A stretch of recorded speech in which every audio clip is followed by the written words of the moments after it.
Hello, sports fans, and welcome to Let Me Speak, the show that shares sports' biggest headlines explained, uninterrupted, and maybe a little audacious.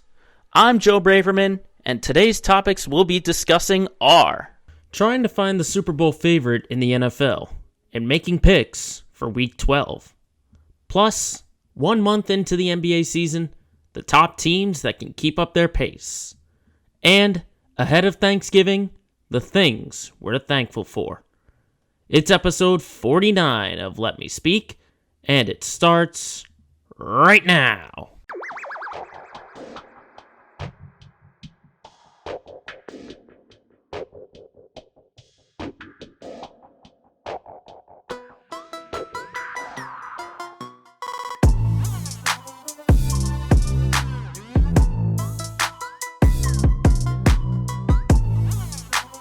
Everybody here on Wednesday, November 24th, 2021, the 49th and a special edition of Let Me Speak. Thank you everyone for tuning in. If you're watching us on YouTube, listening to us, Spotify, Apple Podcasts, wherever you get your podcasts. This is a special episode. We're recording on a Wednesday instead of a Thursday. Obviously, with Thanksgiving coming up is when the episode will be released. It's a very, very special time. I just want to say I'm thankful for everyone listening and watching to this podcast who supported me for now over a year as I've been trying to make a name in the sports broadcasting world. I appreciate all of you for your support, but the show rolls on as it normally does as we start in the NFL.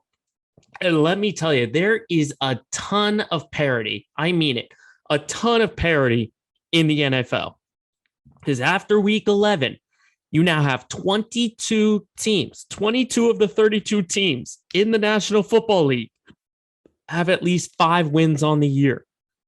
The only ones who have 5 and are below 500 are the Eagles and the Panthers.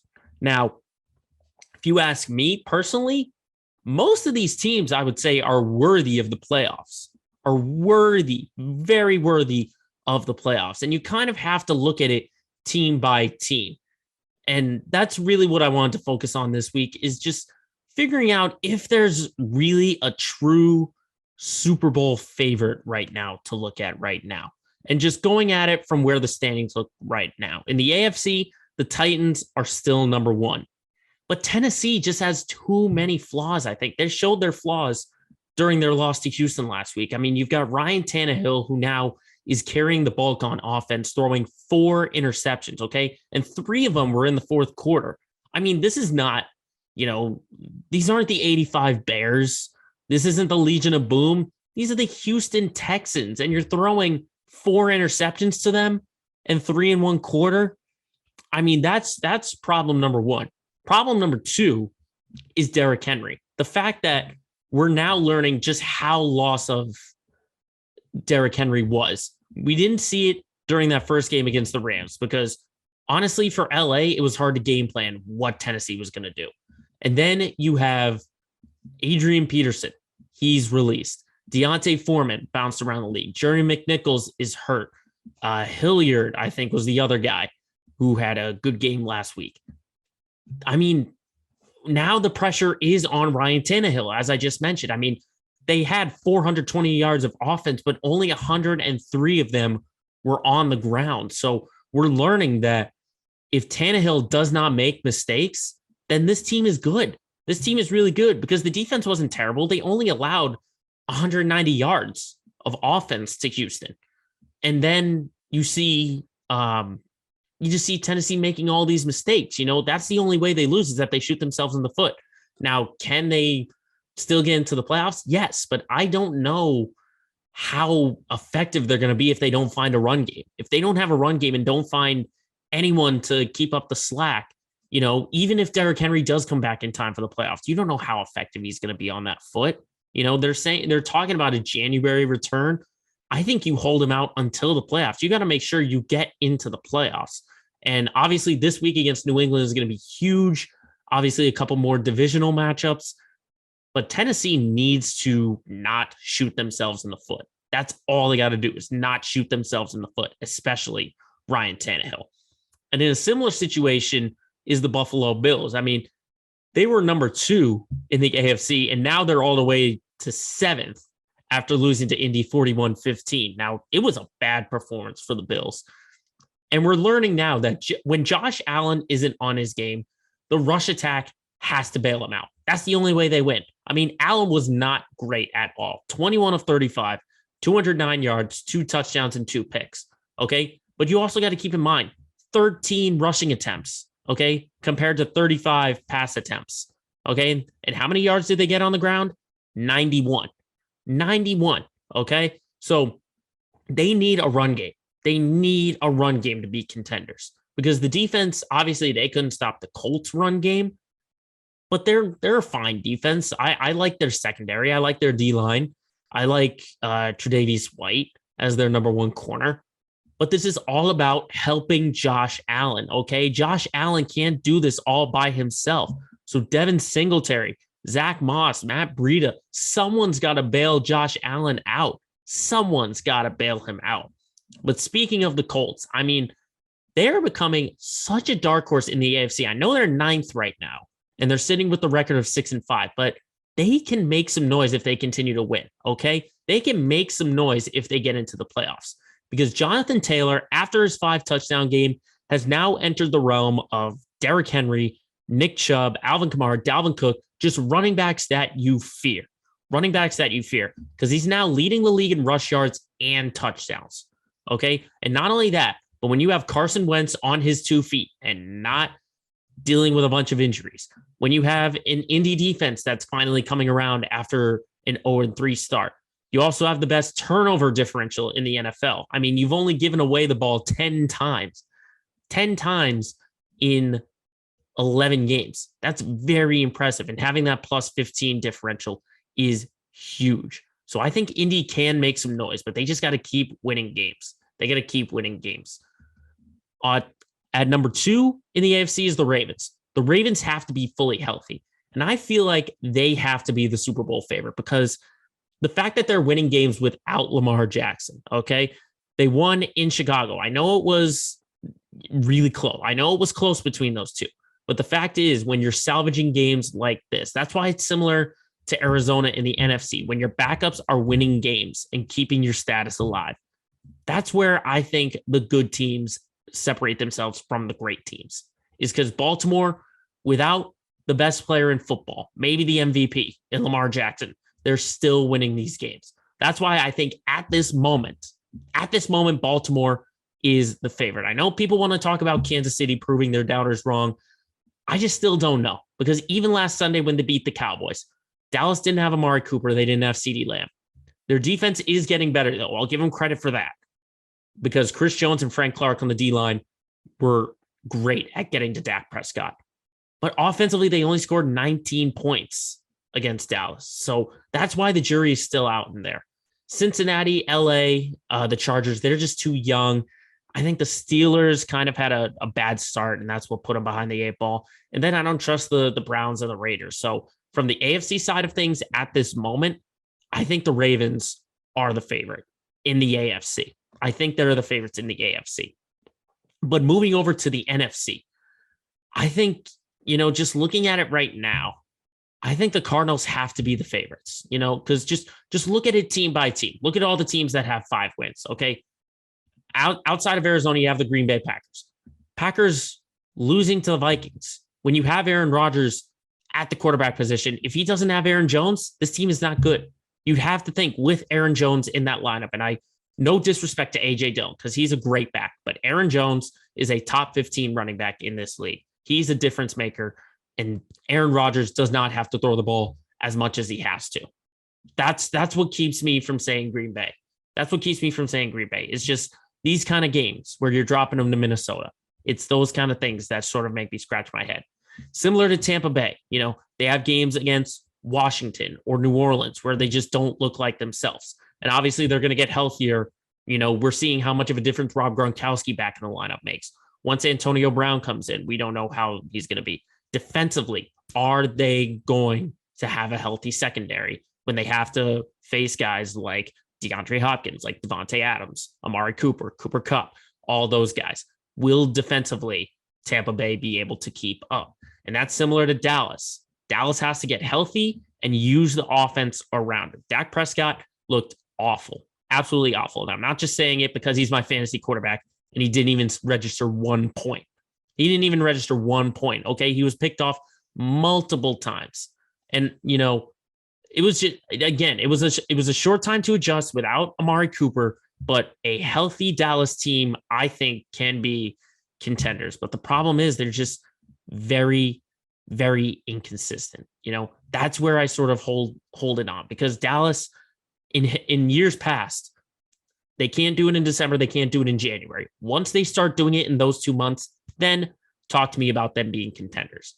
On paper, they're maybe the second or third best team in the league, but it's the Dallas Cowboys. You got to remember, it's the Dallas freaking Cowboys. But that's similar to the LA Rams. This is the LA Rams, and Matthew Stafford is showing his Detroit side of things. Okay. They did get a bye week this past week, so maybe they've righted the ship on a few things where they get to go against Green Bay. If they win this game, I think they get back into contender status. But defensively, as I said last week, with all the weapons they have, Von Miller, Jalen Ramsey, Aaron Donald, and then offensively, how do they incorporate Odell Beckham? Can Cooper Kupp continue to be a difference-making wideout? Can Matthew Stafford not throw interceptions? Okay. And not only that, but similar to Buffalo, they got to get a run game going. They got to get Darrell Henderson and Sony Michel plenty of carries to bail Matt Stafford out. But Dalvin Cook for Minnesota can bail out Kirk Cousins. And that's why Minnesota, I think, is the dark horse of the NFC, because they have the talent. They have the talent offensively to hang with any team. We saw it last week against Green Bay. I think it's, again, Kirk Cousins consistency for that guy. We haven't been able to see it for multiple weeks, but this was a team I thought could challenge Green Bay in the NFC North. They're not going to challenge them for the North, but they could at least get into the playoffs if they want to. And the Saints, I just think they have too many injury problems. I don't know if Trevor Siemian is really the guy. Plus, Alvin Kamara has been out for multiple weeks. I think he's going to miss the Thursday game on Thanksgiving. And I think New Orleans, they're just dealing with too many injuries. But who could take their place is San Francisco. San Francisco, I think, is a good team. I think is a good team when they're healthy, okay? Jimmy G's on his 2 feet. George Kittle is back. Elijah Mitchell doesn't even look like the run game has lost a step. And plus, this is a feared defensive line, a very feared defensive line with Nick Bosa leading the charge. So that's why San Francisco, I think, can make some noise. And I think they're going to leapfrog the Saints and get themselves into the playoffs.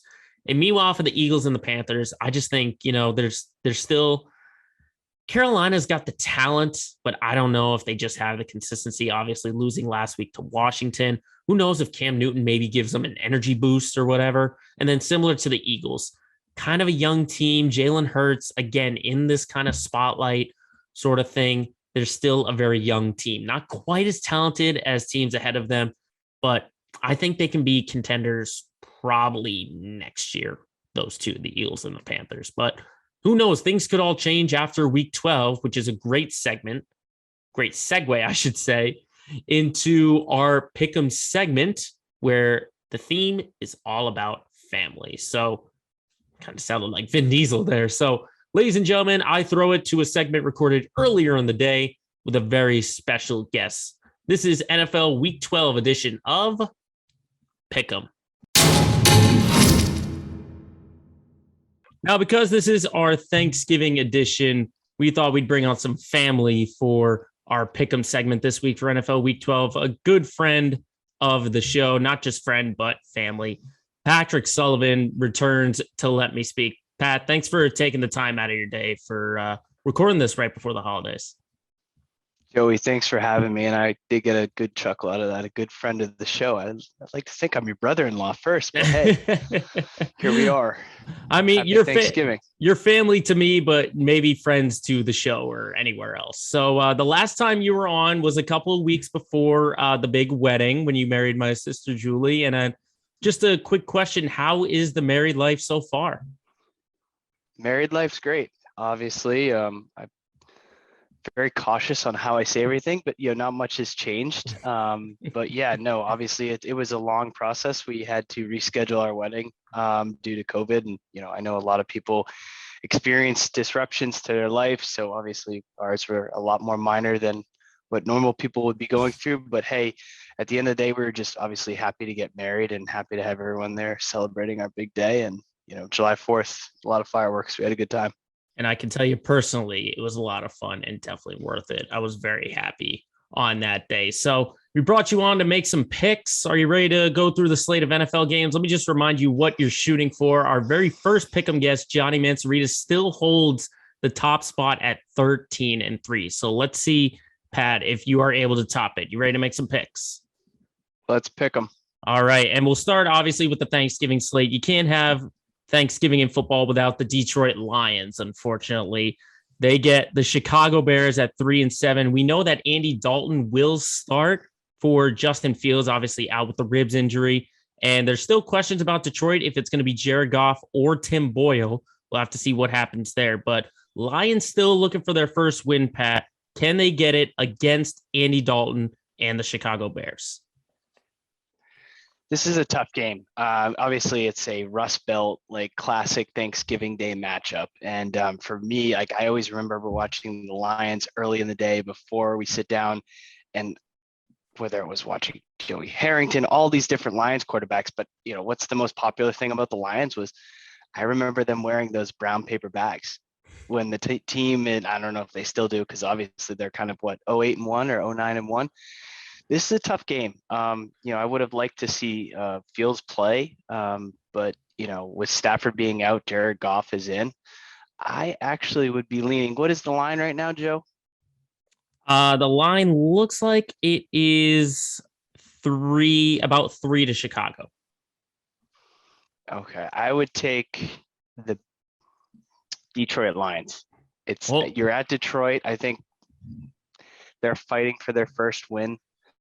I think, I would definitely go Lions on that. I think, I know that doesn't sound convincing because you're picking between the Bears and the Lions, but pick your favorite animal. I'll go with the Lions. Yeah, I'm with you there. I always remember watching the Lions, the very first game. It's always a tradition to have the Lions on there. I think what helps out Detroit, not only being at home, but the fact that it's Andy Dalton instead of Justin Fields. I think defensively, Detroit just has a really hard time stopping offense. They did a little bit with Cleveland last week, but, I would say Detroit as well, but I just think Chicago, I think the experience of Andy Dalton, Andy Dalton's kind of one of those backups that you want to have. You don't want him starting week after week, but if you want him to take over for a game or two, that's the kind of guy you want to go in. So unfortunately, I think the Lions still remain winless, like they did in 2008 when they went 0-16 and had those brown paper bags. So I think it'll go to 0-10-1 for Detroit. I'll pick Chicago on that one. Yeah, I hope it's a slow game. I don't think the Lions have an explosive passing offense, but, hopefully DeAndre Swift can have one of those ground and pound games. And, it'd be interesting because I think it's going to be key to see if they're actually playing for Matt Nagy and that whole thing and, where that fits. But yeah, this is a Rust Belt game. I would say this would be an appetizer to the two other games. Closest thing you'll get to the USFL. Well, of course, the appetizer is the next traditional game, and that's the Dallas Cowboys, always having a home game on Thanksgiving. They host the Las Vegas Raiders.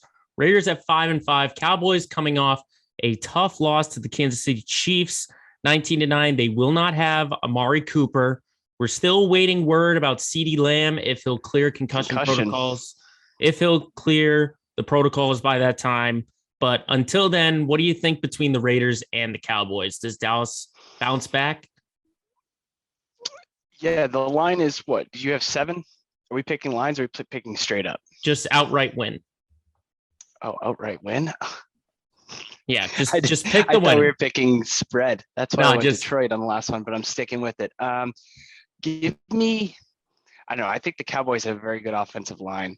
The Raiders kind of struggled. They kind of came out firing right out of the gate. You know what? I'm going to go a double underdog. I'm going to go with the Raiders. Give me the Raiders.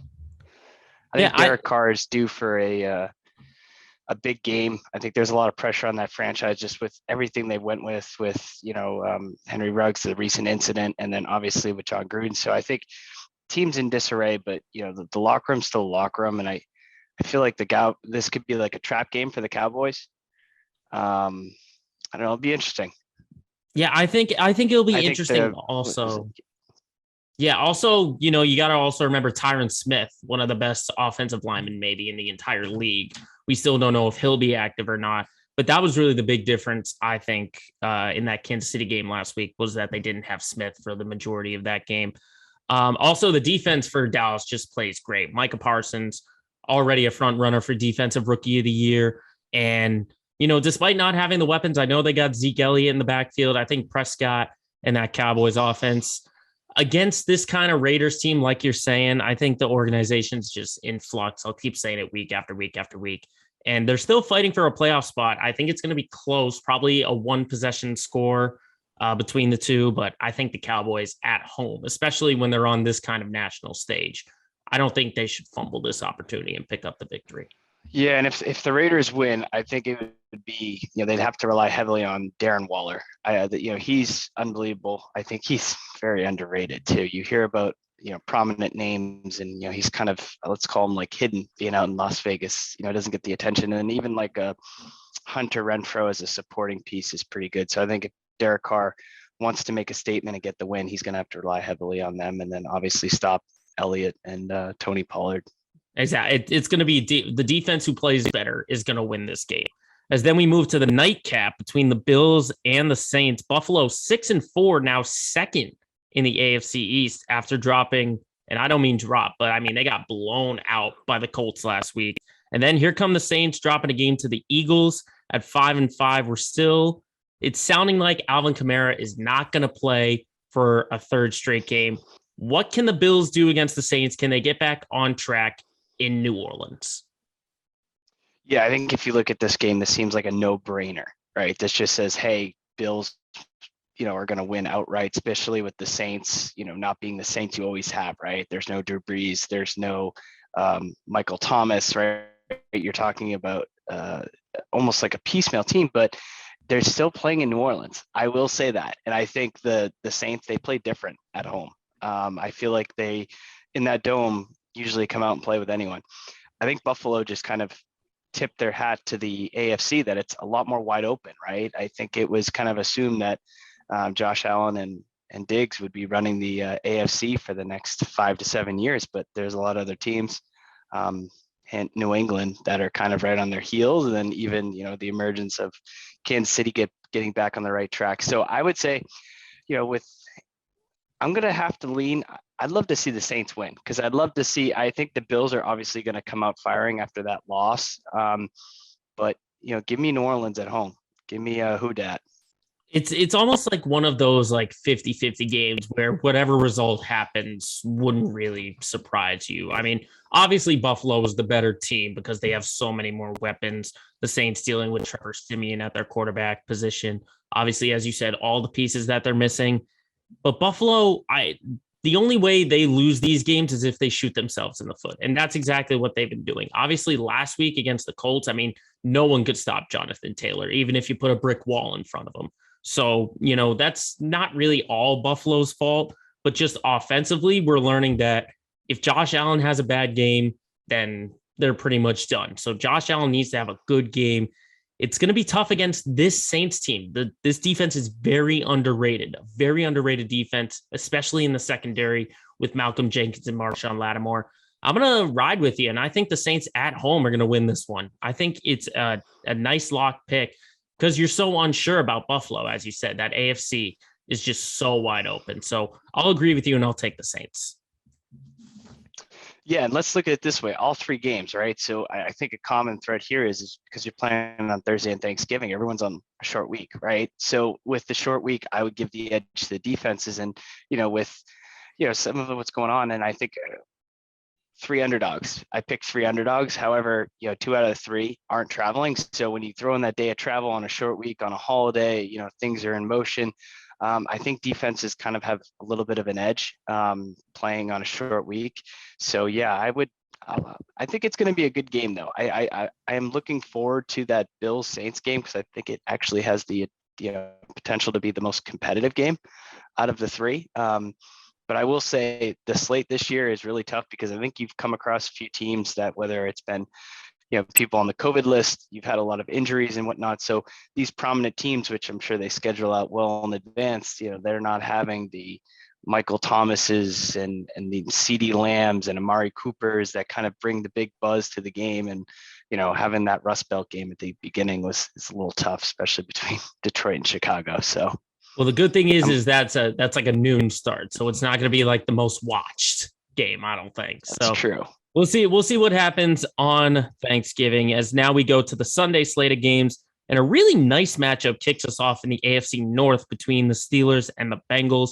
Bengals getting back on track with a victory over the Raiders last week. Pittsburgh 5-4-1, still maintaining their spot, fighting for the playoffs. That AFC North, Pat, is so tight that it's almost hard on a weekly basis to pick who's the favorites out of that division. But in this game between Pittsburgh and Cincinnati, who you got? Yeah, I think Joe Burrow's really emerged with Jamar Chase. I think that, bringing Chase, drafting him was smart because, again, they were in rhythm right off the get-go. You go into Cincinnati, I would say, I think the Pittsburgh Steelers have kind of made a turn. Is Roethlisberger a go for that game? Yes. Is he still in COVID protocol? He is. He is cleared. He did play last week. I think Mike Tomlin's a great coach. Give me the Steelers. All right. Yeah, I think part of what helps that matchup in that pick is that Cincinnati's still young. This is only Joe Burrow's second year, and it's Jamar Chase's first year in the league. So maybe not this year is Cincinnati's time, but possibly in the years ahead. That AFC North for the future is going to look amazing between those four teams. I do agree with you that Pittsburgh, I think, with the experience that they have, plus defensively, I don't know if Cincinnati can stop Najee Harris. If he has a good game, then I see Pittsburgh kind of rolling over this one. But again, one of those games where it could be really either result wouldn't surprise you as much. But for this game, I'm going to take Pittsburgh to win this one. As now we move on to Tampa Bay and Indianapolis, probably I think is going to be one of the more competitive games. Tampa at 7-3 coming off a Monday night win against the New York Giants. The Colts with a drubbing of the Buffalo Bills. Does Jonathan Taylor get 5 touchdowns again? Probably not. But what does he do against Tampa Bay at the Horseshoe?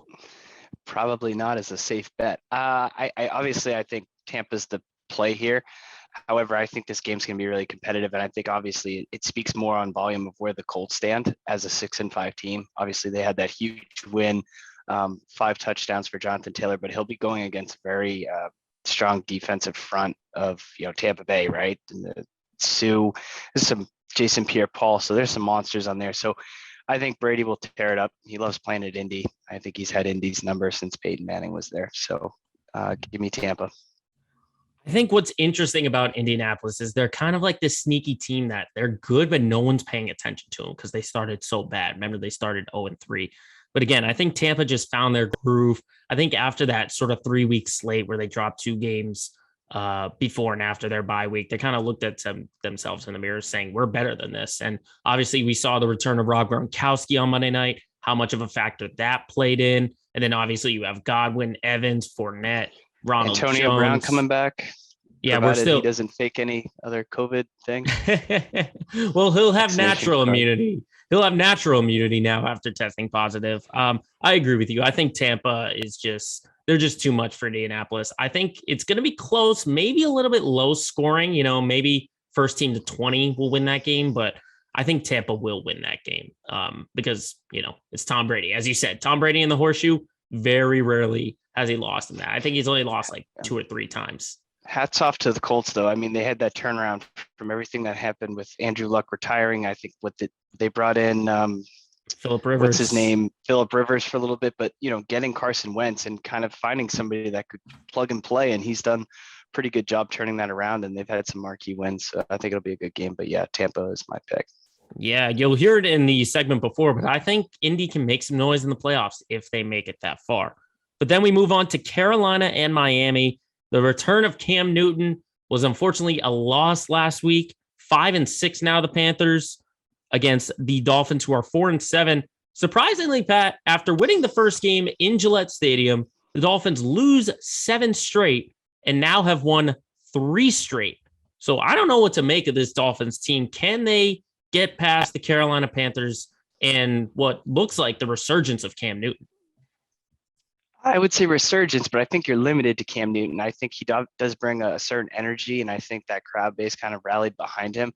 However, on the opposite side of the ball, I think Tua is starting to play a little bit better, and I think that Dolphins team is starting to rally. So, give me the Dolphins in Florida. I think, obviously Cam's not a great passer. I think he brings certain things. McCaffrey's really difficult to cover. However, I'm going to give the edge to the Dolphins here. I think that is a nice safe pick because, as you said, Miami's playing so much better. You looked at that game Thursday night against Baltimore. They looked really good.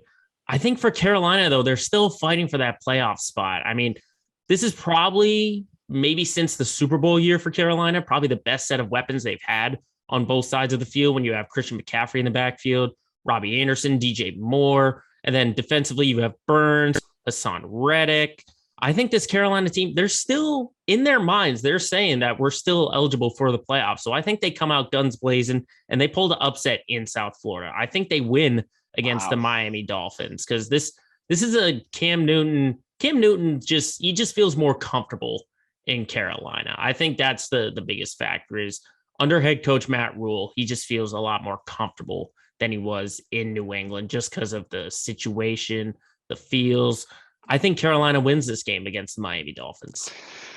And at 5-6, they're going to have to start winning some games if they want to, obviously make some noise postseason because, just looking ahead on their schedule, they still have the Bucs twice and, a pretty competitive Bills team. So, at the end of the day, they're going to have to start getting some wins left and right if they want to start being eligible for postseason play.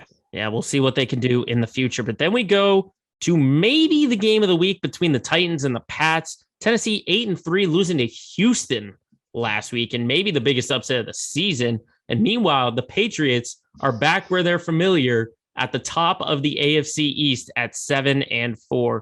Mac Jones leading the way. What do you see between the Titans and the Pats? Can the Patriots make it 6 straight wins?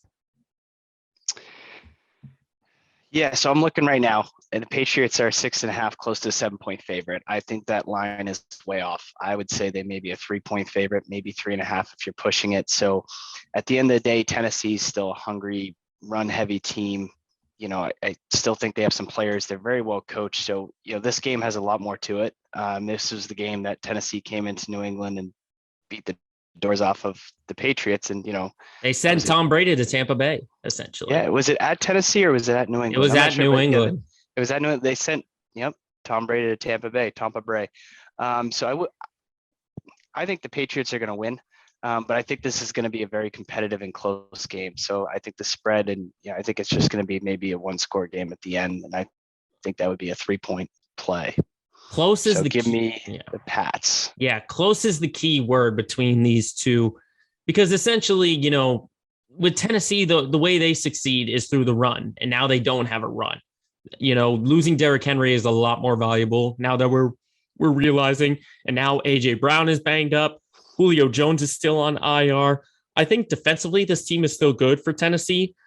But New England, man, the way that defense has performed during their 5-game winning streak. I mean, I know it's against teams like the Jets and the Browns and the Falcons, but they're just a turnover machine. They know how to shut you down. So it's hard to go against. A good defensive secondary, right? I think they're ball hawking, right? I think whether the schemes they're directing, and then of course Mac Jones is managing that offense. I think the tight ends are getting more involved, which kind of opens up, the wide receivers a little bit. But I would say, though, don't sleep on the Titans because, they lost to Houston and it was kind of a spanking. But going back, some of their other wins in the last 5 games, I mean, LA Rams, Indy, Kansas City, right? So these are top quality teams. So I think the Tennessee New England game is probably the best game of the week.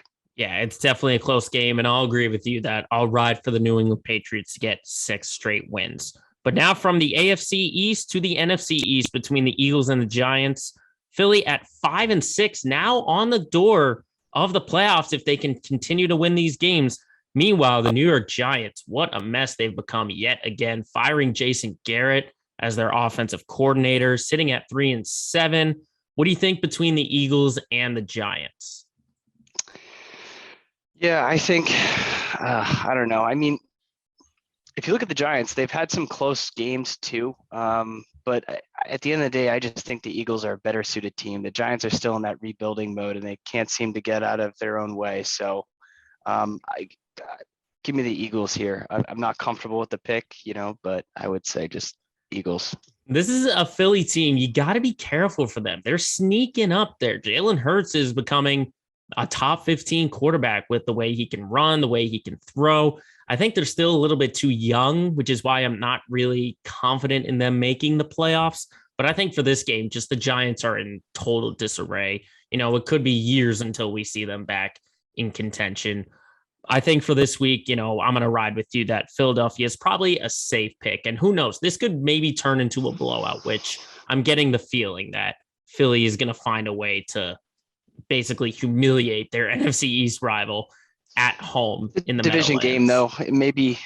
Maybe tighter than what we expect, but it'll be interesting. I think it'll be a big indication on where Philadelphia's season goes if they basically win or if it's tight, So again, Dallas is a lead dog, so we'll see if Philly wants to jump in on that race. Yeah, they're just going to have to keep winning and winning as now we go to the Falcons and the Jaguars, probably the game that the least amount of people are going to watch. Maybe this one next to the next game we'll talk about. Atlanta 4-6. They've had plenty of time to prepare for Jacksonville. Jacksonville 2-8. These are two teams that are struggling, Pat. I don't know where to find a silver lining in this game, but between the Falcons and the Jags, who you got? You know what? I think Jacksonville has trouble scoring points, and I think Trevor Lawrence is out there, but I look at Atlanta. I think they've had some competitive games, but I mean, both tough teams to watch. Calvin Ridley is out. You know what? Give me Jacksonville at home. That's a nice little upset right there. I'm honestly kind of leaning that way just because Atlanta, I mean, they're just a mess. I mean, look at what happened last Thursday night against the Pats. They had 3 different quarterbacks and they threw 4 interceptions. Josh Rosen, I think like third pass of the game, pick 6. Then Felipe Franks comes in, first pass is picked off. So it's a total mess right now in Atlanta. Josh Rosen. Yeah. Pick. Not surprising. He got there. picked off at the end. Yeah. So, yeah. I think Atlanta should bounce back. I think just Jacksonville's they're not there yet. They're not there yet. I like the energy that the Jaguars have, but I just don't think they'll be able to match Atlanta for whatever. So you got the Dirty Bird Falcons. Dirty Bird Falcons. Falcons. Yeah. There you go. Yeah, that'll be my pick right there. As then probably the least watched game of the week will be the 2-8 Jets and the 2-8 Texans. Although Houston, big win against Tennessee last week. See if they can ride that momentum at home against the Jets. We now know at the Jets, it'll be Zach Wilson returning to the quarterback situation. Mike White tested positive. Joe Flacco's at close contact. So it's going to have to be either Zach Wilson or Josh Johnson, who they promoted from the practice squad. What do you think between the Jets and the Texans? Yeah, so Flacco's out, Mike White's out, and the New York Jets aren't with Michael Carter, the rookie running back. He's been having a pretty good season.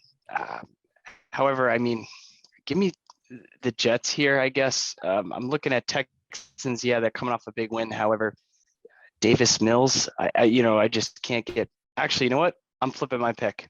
I'm looking at it like, the Jets are the Jets. Give me Houston because I still think that from a receiving standpoint, Cooks is having a very good season for Houston, kind of underrated, and they may have pulled around that locker room. However, Wilson coming off of injury, no other quarterbacks, I think their deep threat of Corey Davis hasn't really panned out the way that they thought he would, but yeah, give me Houston. That's a nice pick. With Tyrod Taylor leading the way last week against Tennessee, he just had that energy. I mean, offensively, they're still challenged. Defensively, they're still challenged. But this is the Jets we're talking about. And I think the home field advantage is the difference maker for Houston. So again, Jets injuries and just being an all-out mess as they usually are should make it an easy pick to pick the Texans. They'll get themselves at 3-8. As then we go to the 4 o'clock slate of games. Nice matchup in the AFC West. Chargers and Broncos. Chargers at 6-4, Denver 5-5. Both teams are really fighting for a playoff spot. Right now, they're looking up at Kansas City in the AFC West, but as we've said, the AFC is so wide open that these two teams could be in the wild card mix. So this feels like a must win for both games, but between LA and Denver, who wins? I think Justin Herbert is very good. I I would have to lean heavily on the Chargers here. I think, the way that they're playing, and I know they had that kind of, tough loss against Baltimore, New England, and then, the close one against Minnesota. But, they did just beat Pittsburgh, who's a very competitive team. But the Broncos itself, I mean, if you look at them, I think they've played 4 or 5 teams the last 4 or 5 weeks that really haven't been great outside of Dallas. So they've had a few wins there, but I just think the Chargers take this one. Yeah, I think the game against the Steelers kind of like gave them back that confidence that we can be like this big team. And I think, as you said, Justin Herbert getting to that elite status, Austin Eckler in the backfield. I think this is going to be one, though, on the defensive end for the Chargers. I think Derwin James is probably going to have to really be a big disruptor in that Chargers secondary against this Broncos team because, Denver during their bye week, locking up a few of their wideout options with Tim Patrick and Cortland Sutton getting extensions. So we'll have to see if there's any confidence there. I agree with you, though, that the Chargers should win this game because I think their playoff hopes are a lot more higher than the Broncos' hopes right now. So I'll take the Chargers to go with that one. As then we go to maybe the game of the week, possibly. I know we talked about Tennessee, New England maybe being the game of the week, but how about the 7-3 Rams at the 8-3 Packers? Rams at 7-3 coming off their bye week. Meanwhile, Green Bay, a heartbreaking loss to the Minnesota Vikings, losing on a field goal at the end, 34-31. Aaron Rodgers shaking off the rust from the week before against Seattle. What do you think between the competitive Rams and Packers? I think this is actually going to be a great game. If you look at this, it's a even spread game. However, LA is traveling to Lambeau in this, late November, and I think it's going to be cold. I think, obviously there was some snow there before, so it's hard to bet against Aaron Rodgers in Green Bay at Lambeau, but I really think the way that this LA Rams team is set up, with Stafford there and then having Cooper Kupp, I mean, he's had an unbelievable season. The LA Rams are pretty healthy. Give me the LA Rams. I know that they're coming off a tough loss to San Francisco. I just think that was, kind of a fluke, but, I think the Packers are, I don't know. I just can see a little bit of a dud game by Aaron Rodgers. And I know that's very hard to say without looking like an idiot, but hey, I'll take the Rams on this. Yeah, that's not a bad pick to make. I don't think, you'd be arguing anyone, especially after last week. I mean, without Aaron Jones, we're learning that it's all falling on Aaron Rodgers. And sometimes he's not able to hold on to that. But I think, as you said, LA traveling to Green Bay in late November, I think is the big difference. I mean, you look at the NFC divisional round last year, the Packers at Lambeau, disparaging the Rams. I think it happens again. Because as you said, LA going to Green Bay, it's going to be cold. Aaron Donald, this Packers team knows how to limit Aaron Donald. That's the big thing right there is if he is taken out of the game, the Packers will definitely win this one. But I think Aaron Rodgers knows how to make those big plays and get just a good game out of his guys. So I think the Packers are going to take this one at home. How about this as a kicker? I think Odell Beckham Jr. is going to have a huge game. I mean, that's not a bad pick because I mean, you look at the game against San Francisco. Got a few weeks to work out. Yeah, exactly, and they're incorporating him in their offense. So I think that's not a bad pick to make or a bad prediction to make that Odell Beckham will have a big game because you got to think all the attention's going to go to Cooper Kupp or Tyler Higbee or Van Jefferson, and that might open the door for OBJ. On the other side of the ball too, I look at Devontae Adams, but you're running against a very good LA Rams secondary. So I think they have more of an option of shutting down Adams with, one or two people versus I think the LA Rams, their depth at wide receiver is just a lot better. So, I think we probably yield to, the LA Rams winning this if they have the ability to shut down Adams and Rodgers. Yeah, we'll have to see what happens though on Sunday at 4:25 on Fox at Lambeau. As then we go to Minnesota and San Francisco, two 5-5 teams again battling for that wild card spot with how wide open that NFC is. The Vikings big win against Green Bay last week. San Francisco coming off a couple slated games that have been very well for them. What do you think between the Vikings and the 49ers? Both 5-5. I would say that their records are not an indication of how great a teams they are. I think Minnesota is a very good team. If you're looking back, they just beat Green Bay, they beat the Chargers. The 49ers, are rolling, with the wins that they've had, and they beat the Rams as well. So I think this one's a tough one. I think the way that the 49ers are set to play is just a little bit better, because it's at San Fran. Yeah, I think I would lean on the Niners on this. Yeah, I think the big thing for San Francisco, though, is that if they can shut down Justin Jefferson, then they'll win this game. Because we saw last week against Green Bay, that connection from Kirk Cousins to Justin Jefferson was incredible. And then not only that, you have Adam Thielen, you have Dalvin Cook in the backfield. I think Minnesota, it's one of those teams where you think they'd be better with all the weapons that they have. But San Francisco, I'm going to keep saying it over and over, only a few years removed from the Super Bowl, and most of their weapons are back. And we saw in previous weeks that the return of George Kittle is the ultimate difference maker for not only Jimmy G, but for San Francisco. So that's why I think I'm going to agree with you and take the 49ers. Well, how about this stat for you? Deebo Samuel nearly has 1,000 yards already receiving. Yeah, he's that at opens it up for 994. everybody. 5 touchdowns. So I think him paired with, Mitchell, I think it's a good option for Garoppolo. But yeah, it'd be interesting. I think this is going to be a close game. They have it as a 3-point favorite for the Niners. But yeah, give me the 49ers straight up. Yeah, we'll have to see what happens if San Francisco can use those weapons, as you mentioned. As now we go to the Sunday night game, a little AFC North matchup between the Browns and the Ravens. Cleveland at 6-5, just barely getting past Detroit last week. Meanwhile, the Ravens somehow, some way, beating Chicago without Lamar Jackson, without Marquise Brown. Maybe they'll get all their weapons back. Hopefully, Lamar Jackson's back at the quarterback position. What do you see in this AFC North matchup? I think it's going to be tight. I am not a big fan of Baker Mayfield. I think he is average at best. I think he makes a few plays. I mean, Nick Chubb is pretty good, but if you go to flip side, I think the Baltimore team is set up for a little bit more success. I think Lamar Jackson is truly like a Swiss Army knife, and he's shown his ability to start throwing the ball a little bit better.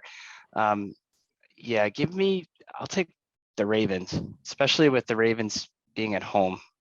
I think that, empty Bank Stadium, I think it's a tough place to play, and again, this is a good rivalry game.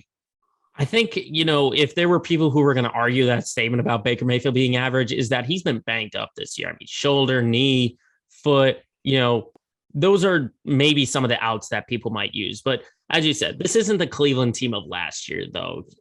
Nick Chubb, he's back, but he wasn't that effective against Detroit last week. And then they only won by 3 points. Exactly. 8-1 Detroit Lions. So, I mean, I don't know. I just think that after the 45-7 loss to New England, they beat Cincinnati, but they lost to Pittsburgh. So, I mean, if you're just going to throw these teams in front of me and then provide me like with their current win losses, it's an easy Baltimore answer. And I think it's a 3-point favorite to Baltimore, but I would bet that at like 7 points. Yeah, that's good. I think think Baltimore is going to win by a touchdown. Maybe I think it's 10 points. I think it's going to be a blowout. I think it's going to be a 2-touchdown game for Baltimore. I'll agree with you there. As then the last game on the Week 12 slate is the Monday night matchup between Seattle and Washington. There's a lot of questions about Seattle after losing to Arizona and Colt McCoy last week. Meanwhile, Washington coming off a good slate of games, one of them including Tampa Bay winning. It just seems like Seattle's in a mess. I mean, 3-7, they're the second worst team record-wise in the NFC. Who would have thought that was Seattle? But what do you see between the Seahawks and the WFTs? Yeah, the NFC West division too. I mean, it's a gauntlet. I think you have some really good teams in there. So, I mean, it's tough to bet the Washington football team, but, they did beat Tampa Bay.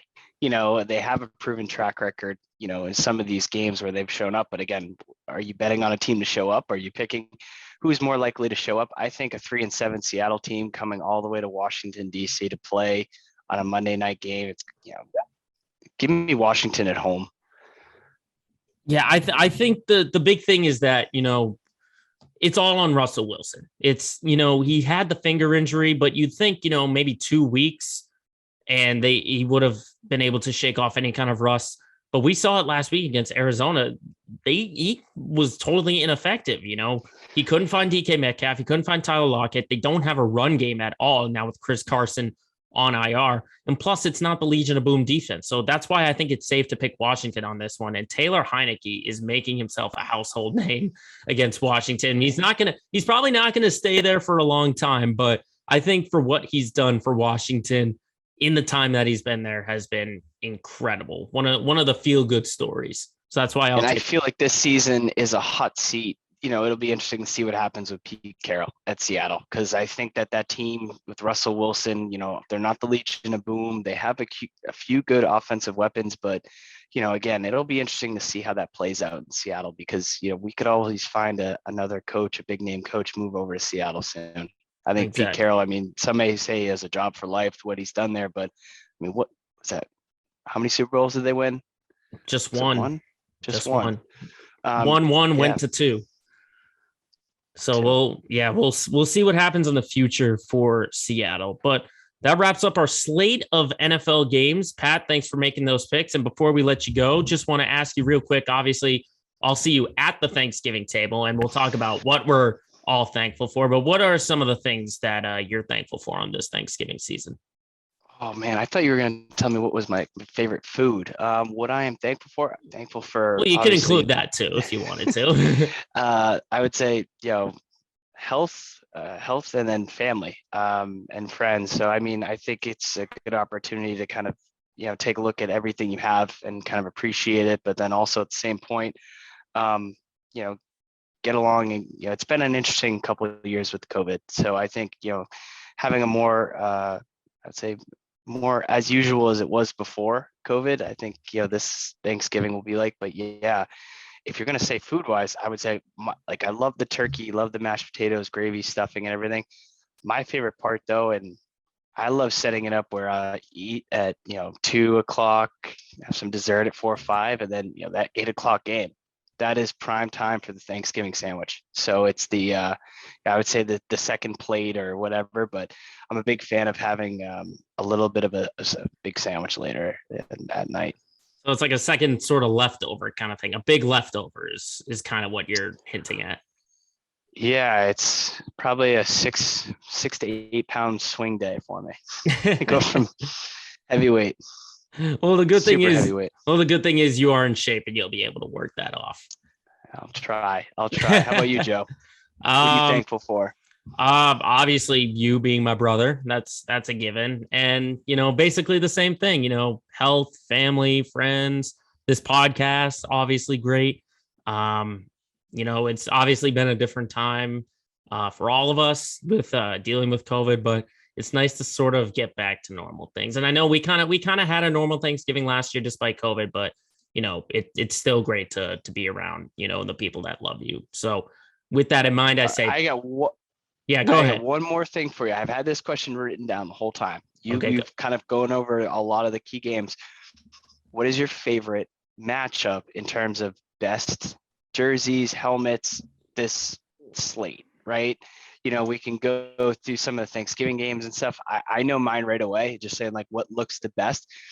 I think that Cowboys logo, obviously America's team, minus the Patriots being a dynasty, that's the homer in me, but the Cowboys uniforms and the Vegas uniforms, the old LA Raiders and Oakland Raiders, I think those are two cool jerseys. So I'd ask you, out of all the games, what jerseys do you like? What logos? Putting you on the spot here. That's a tough one. Raiders and Cowboys are a really good one. If we're going for vintage or classic, if the Rams maybe had their old sort of goldish instead of bright yellow against the green of the Packers, then I would say yes. But I think for the time being, you can't go wrong with the Eagles and the Giants. I mean, the Giants were in the blue and then the Eagles were in the white. I like that jersey combo. It's not going to be a good game, but I think jersey wise, it's a great sight to see. Great to hear. Well, again, Joe, thanks for the opportunity. Thanks for the platform. Always enjoy coming on here. So maybe I'll catch you in a few months. We'll do some NHL picks. That's a little bit better speed for me, but yeah, thanks for the platform. Appreciate All right. We'll see you then. Patrick Sullivan, thank you for making your picks. Good luck in week 12. Happy Thanksgiving, Joe. Thanks for having me.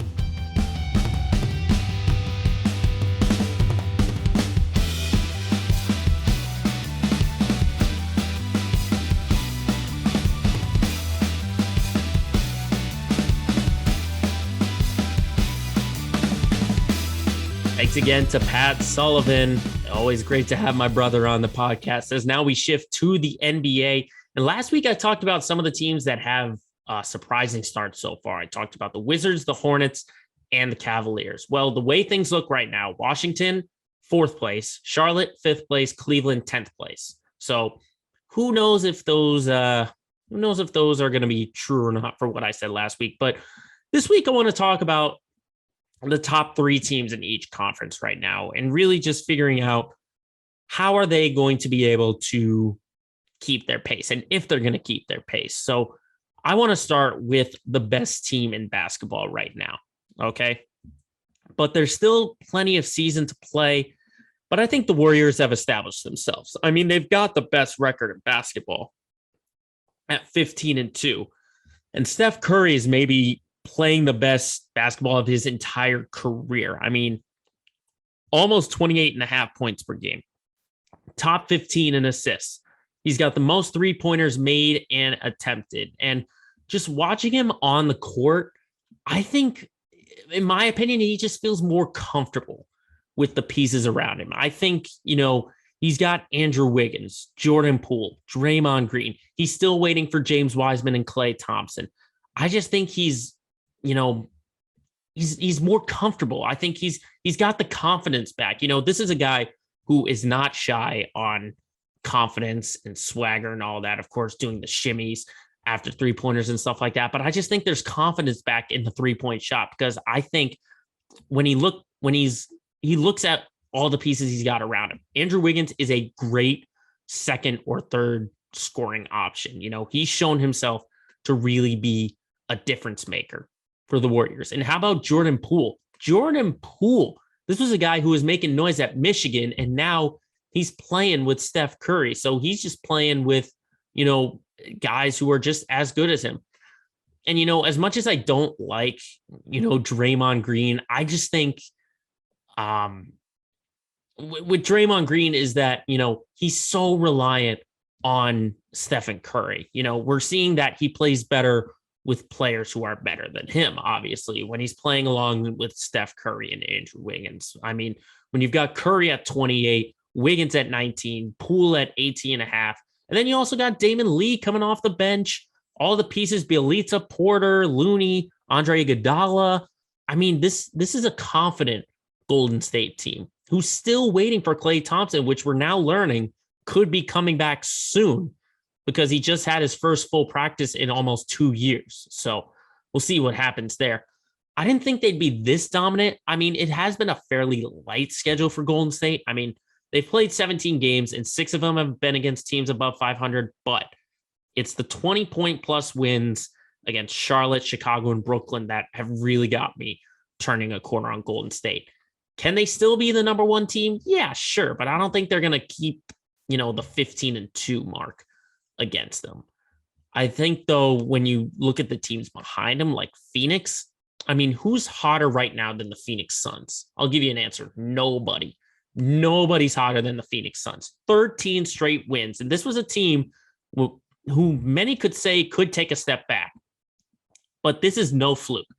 No fluke. This team started 1-3, and now they've won 13 straight. Okay. They found the formula that works best on the end of the floor, both offensively and defensively. They're in the top 10. And I think Chris Paul has vastly improved defensively, as he's now the second in the NBA in steals, because we know what's going to happen with the scoring and the passing. I mean, he's the top guy in assists in the league right now at 10.3. I mean, no one has even close to 10 right now. But I think Phoenix, the big acquisition that I think is the most underrated is JaVale McGee. And I'll tell you why. JaVale McGee is not the sexiest name out there, but he's got the same skill set as DeAndre Ayton. So when you bring in McGee off the bench to replace Ayton, your offense and defense doesn't really have to change. You can keep them both in the paint. They are shot blockers. They're rebounders. They can catch lobs. Nothing has to change in that, Mark. I mean, that's a reason why you've seen McGee play in every single game this year, is because he's got the same size, frame, skill set as DeAndre Ayton. So nothing has to change dramatically. That's why I think it's so huge to see Phoenix continue the way they are, because you're getting scoring from Devin Booker. You're getting strong play off the bench from guys like Cameron Payne and Landry Shamet off the bench who they acquired. You're going to get that. But when you're seeing the offense not really change as much and the defense not really change as much, that's the difference maker. That is the difference maker. That's why Phoenix, I think, is going to make a run for the championship once again. But the team in third place in the West are the Utah Jazz. Again, a team that many thought could take a step back, but look at what their team is doing when they're healthy. Okay. Mike Conley, 14 a game. Donovan Mitchell, 24 a game. Bogdanovich, 17 a game. You got Jordan Clarkson averaging 15 off the bench. He hasn't even started one game this year. And not only that, but look at all the pieces that they added coming off their bench. You've got Hassan Whiteside, who's a rim protector. Joe Ingles is coming off the bench. Eric Pascal is off the bench. This is a team that had to improve their second unit. Even Rudy Gay. I know he's only played in 3 games, but Rudy Gay, when he's healthy, can make a huge difference right now. I think Utah, again, similar to Phoenix, they're showing that they're not a fluke. You have basically the same pieces as last year, and then it's just about your opponents trying to stop them. I think Utah can make some noise in that Western Conference. But shifting from the West to the East, of course, the Brooklyn Nets are where they should be at 13-5 and tops in the Eastern Conference. Now, I think it just took a couple of weeks or so for this offense and Steve Nash to really come up with a game plan that's not around Kyrie Irving. And I think, whenever Kyrie Irving, if he comes back to Brooklyn, it's going to be that same thing. The Nets are going to struggle because they're trying to find a way to incorporate him. But Kevin Durant leading the league in scoring. James Harden, 21 points a game. Back to that being that second option, but he's being the facilitator. And that helped Brooklyn succeed last year. I mean, he's got 9 assists a game this year. And then you've got LaMarcus Aldridge, Patty Mills, Blake Griffin, DeAndre Bembry. You're seeing all these guys. I think they have a much better bench than they did last year. This is a much better bench combined with youth and experience. And that's the big difference maker for Brooklyn. I expect them to continue to be the number 1 seed in the East. But the Miami Heat and the Chicago Bulls are right behind them, both sitting with the records of 12-6, only 1 game back. Now, in talking about Miami, I thought this was a team, again, that could make some noise and really be a good team. Obviously, Jimmy Butler is leading the way. And I said right after Miami re-signed Duncan Robinson, picked up Kyle Lowry, and got Markieff Morris and PJ Tucker, is that Tyler Hero is the difference maker. And look what's happening. He's averaging 22 points a game. And you know how many games he started? 4 games he started. So if Tyler Hero continues this pace along with Duncan Robinson shooting the ball, when Markieff Morris comes back, bringing the toughness down low, Bam Adebayo being that rim protecting center and catching the lobs, this is a team to be reckoned with, but only if Tyler Hero keeps up this pace. Maybe not 22 points a game kind of pace, but just any kind of pace where he is that offensive threat. And then meanwhile for Chicago, I said right when they picked up Lonzo and they picked up Caruso and DeRozan that this is a team to be reckoned with. And sure enough, look what's happening. DeMar DeRozan's back with 26 points a game. You got Lonzo Ball averaging 4.5 assists. Nikola Vucevic, even out with COVID, he's still averaging 11 points. Alex Caruso coming off the bench. This Chicago team, with more games under him, the more time that they play with each other, especially when you look at DeRozan and how comfortable he is, especially playing alongside Zach LaVine, Vucevic, Ball. This is DeRozan revitalizing his career, because he was in San Antonio and he was basically kind of ignored. But I think Chicago is a good team. This is a good team. And I think every single team that I just talked about, the Warriors, the Suns, the Jazz, and then the Nets, Bulls, and Heat, they're all going to be in the mix. They're all going to be in the mix. And I think, once we hit April, they're going to be title contenders. They're going to be title contenders. But again, we're only at Thanksgiving. The NBA finals don't start till June. So there's a lot of things that can change in the NBA.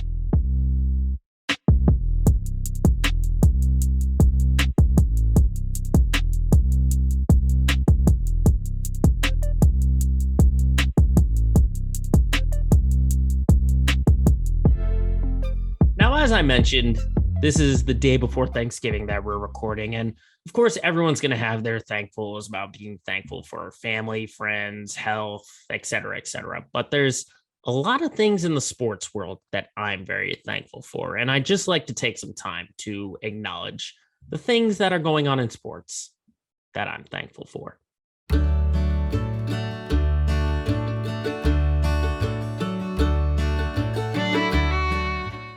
I'm thankful for all the parity in the NFL right now, okay? Because even though I talked about who I think are the favorites in the Super Bowl, there's no one team that's going to be the same for everyone. There's no team you can say is the clear-cut Super Bowl favorite, and I like seeing that.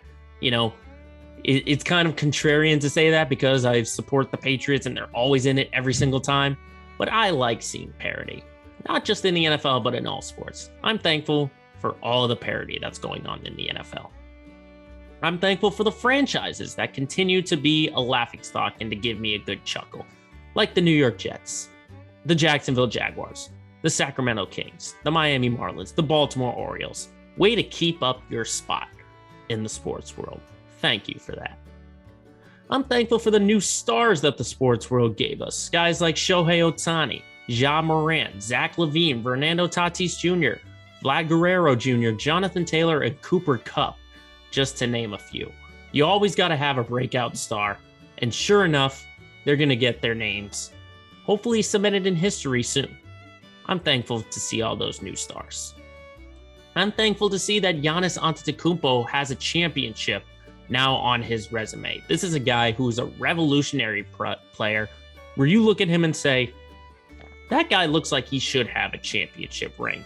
And sure enough, he does. Granted, Brooklyn was hurt, and Philadelphia got upset, and Atlanta was just young. But Giannis, he deserves that championship. I'm thankful to see that guy get a championship. I'm thankful that overhyped teams that capture so much media attention are struggling, like the Los Angeles Lakers, like the Dallas Cowboys, like the New York Yankees. They garner so much media attention. Why? Because they make the most money. They create the most eyes. They get the most eyes watching on them. And what happens when they struggle? The sky is falling. The sky is falling. Listen, the Lakers haven't played with LeBron James for a quarter of their year. The Dallas Cowboys had a bunch of guys out because of COVID. The Yankees try to spend their way to a championship. Okay? Calm down. I'm just thankful that they can come back down to earth and not be so overhyped all the damn time. I'm thankful that the NHL is finally returning to prime time on ESPN and Turner Sports, because the NHL is the most ignored big sport out of the big four, and they're getting well-deserved media coverage because, it's not football, it's not basketball, it's not even baseball, but they're still getting media coverage, which makes me happy. And lastly, I'm thankful to be a Boston sports fan because let me tell you, so much success, and I'm only 24. Since I've been born, I've seen 6 Super Bowl wins. I've seen 4 World Series wins. I've seen a Stanley Cup. I've seen an NBA championship. And who knows with the Revolution, I might even see an MLS championship come soon. But I'm just happy to see all the constant success because it is fun. It's lots of fun to be a Boston sports fan because you support no matter how much they lose, they'll eventually get back to winning. You know it one way or another. Just look at the Patriots. 7-9 last year. That's only one bad year. And sure enough, back in the AFC East picture and back into the playoffs. It's fun. It's definitely a lot of fun. And that are the many things within the sports world that I'm thankful for.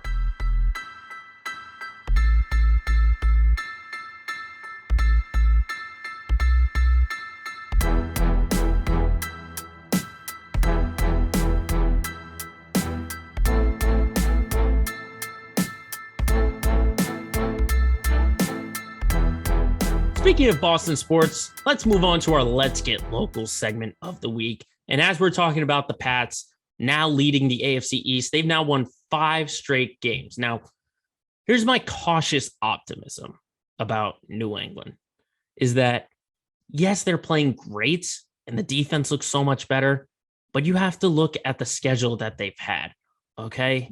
They've beaten the Jets.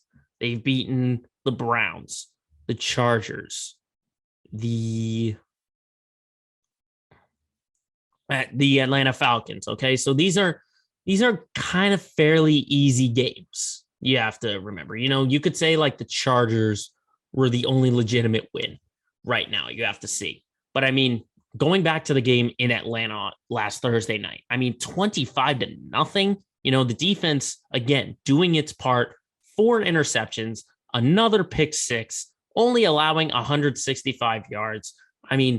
This defense, if they can continue this pace, is going to be the best defense in the league. It's going to be the best defense in the league just because of J.C. Jackson, Adrian Phillips, Devin McCourty, these ball hawking secondary, along with the defensive line getting the pressure. Matthew Judon is turning into a defensive player of the year candidate.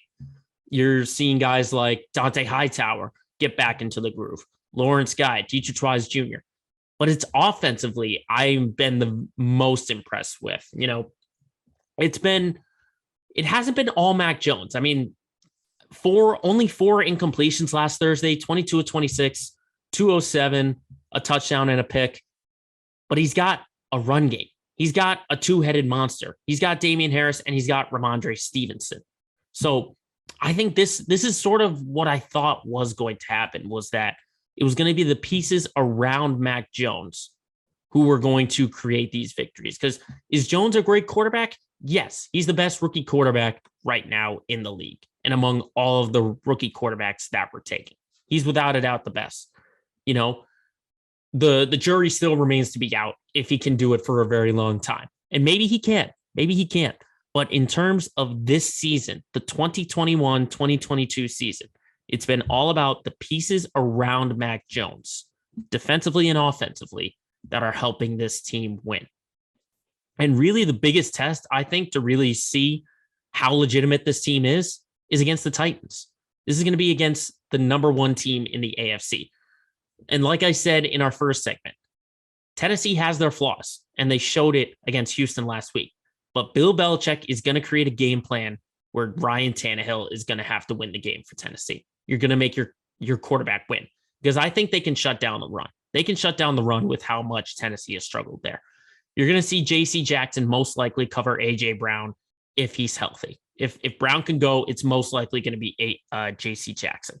And again, forcing turnovers, forcing those interceptions by Tannehill, just like Houston did a week ago. The defensive line can shut down the run. They can definitely shut down the run, but it's going to be about making Ryan Tannehill. You're going to have to make Ryan Tannehill beat you. And offensively, Mac Jones, again, he's going to have to, this is kind of similar to Atlanta, just like take those shots in the middle of the field, but don't get greedy. Just don't get greedy with this defense because Tennessee's still great defensively. They're still great. There's a reason they're the number one team in the AFC, even if they don't have Derrick Henry. Can the Patriots win this game? Of course they can. Of course they can. But it's going to be all about how much can the offense score? Because, I mean, only 25 points against Atlanta. I mean, when you look at it offensively, aside from the pick six, it was only 19 points. 19 points against Atlanta. Maybe one of the worst defenses in the entire league. So it's going to have to be a better performance offensively. And hopefully Mac Jones can carry them. And because right now, I think they're without a doubt a playoff team, without a doubt, regardless of what things happen. But you see what's left on the schedule. You've got this game against Tennessee at home, then Buffalo, then Indy, then Buffalo again, then Miami, then Jacksonville. Okay. The next 3 or 4 weeks are not going to be easy.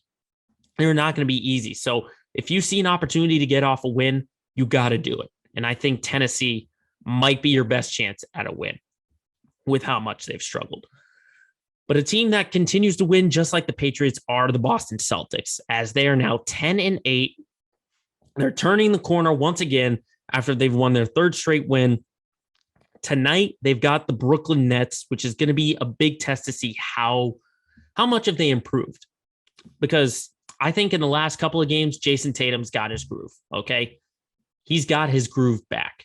And obviously, Jaylen Brown, he's been playing without Jaylen Brown, who's had the hamstring injury. But when Brown starts to get those more consistent minutes and that hamstring injury isn't nagging him anymore, he's got to learn to balance it out, okay? Because so far in the last 4 games, 34, 37, 33, and 30 consecutively, okay? How does he balance that out with Jaylen Brown? Is he going to have to go back to 27 or 25? Maybe Jaylen Brown has a better game. You have to turn to him instead of Tatum.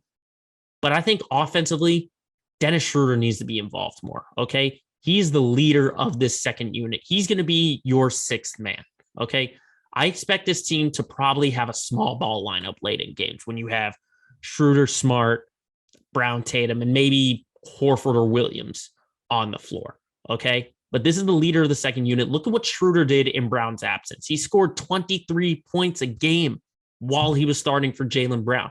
This is a guy who's trying to show he's worth a big-time contract. And who knows if he gets that from the Celtics or not when the time comes. But for the here and now, Dennis Schroeder needs to be involved in the offense. He's got to get more offensive opportunities. And I think the second unit, Ime Udoka is really finding the guys that work best off of the bench. You've got Schroeder, Josh Richardson, Grant Williams. I've been very surprised by Grant Williams. You saw Enes Kanter for a few games, maybe you got to see more Langford or Neesmith, I think for Udoka, it's going to have to be about finding that second unit that works best. So, look at the game against, I believe it was Atlanta, or maybe it was Oklahoma City. It was Oklahoma City. They were up by like 20. And sure enough, the bench comes in. They almost blow the lead. You have to get your starters back in. So it's going to be about off the bench, who's going to give you that energy. That's going to be the biggest difference for this Celtics team. But we'll have to see what they do against Brooklyn. Am I going to expect a win? Probably not. But the way the season has turned around, now they're 10-8, currently sitting in 6th place in the East. I think this is exactly where they'll end up, but it'll just have to see what happens. We'll have to see what happens in the Celtics.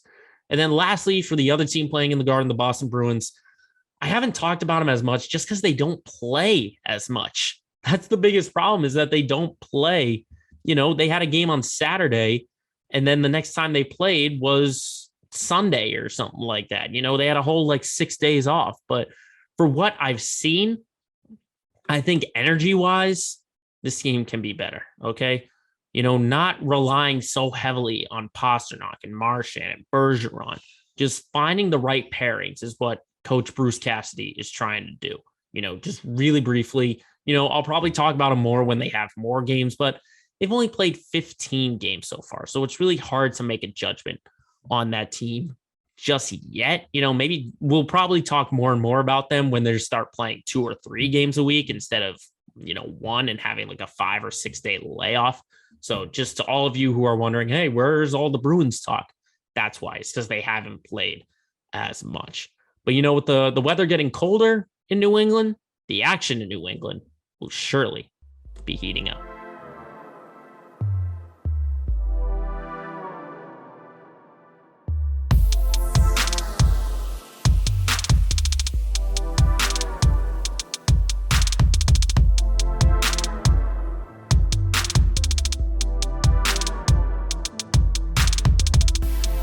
Now to finish the show, as we always do, we look at our LOL moment of the week. And this one is going to an actor. Normally this goes to an athlete for their LOL moment, but this is all about an actor who got involved in the sports world and definitely made a lot of people laugh. So this week's LOL moment of the week goes to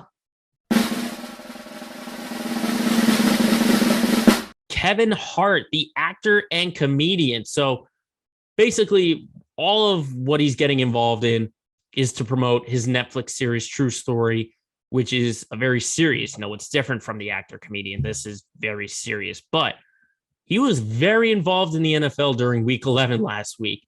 You saw him on the field at the Eagles game when they played the Saints. You saw him on the Manning cast on Monday. And let me tell you, hilarity ensued, as it always should with Kevin Hart. I mean, he just had some really funny moments showing up on NFL Countdown on ESPN, NFL Game Day Morning.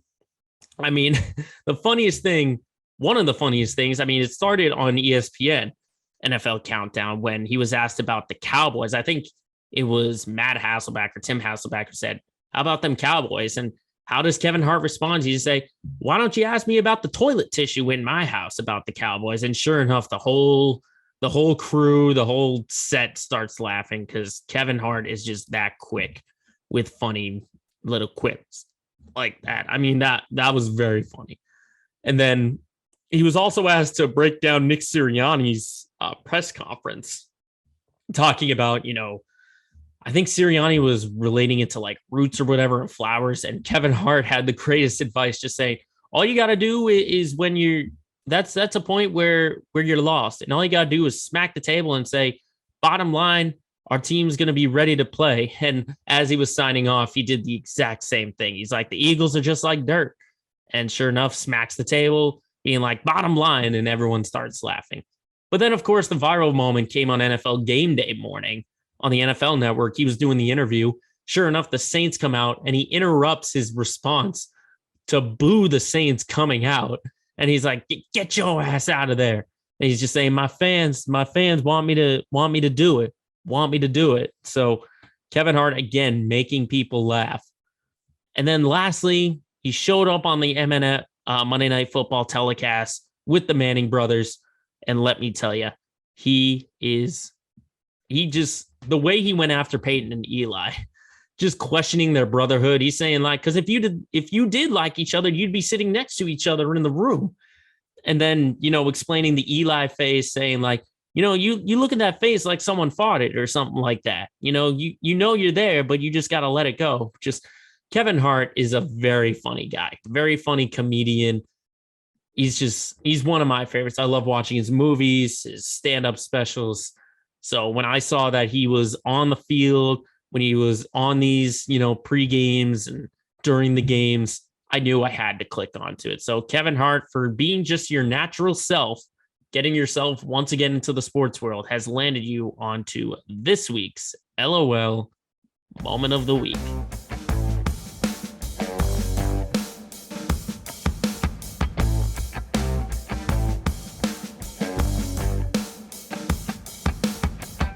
So that'll wrap it up for another edition of Let Me Speak. Thank you, everyone, again for tuning in. If you're listening to us on Spotify or Apple Podcasts, watching us on YouTube, I want to wish everyone a happy Thanksgiving with your friends and your family. And always, make sure you follow our pages on Twitter, Facebook, and Instagram. All you got to do is search Let Me Speak Podcast. And remember, as always, when you've got a point you got to get across, especially at the Thanksgiving dinner table, just let everybody know. Shut up and let me speak.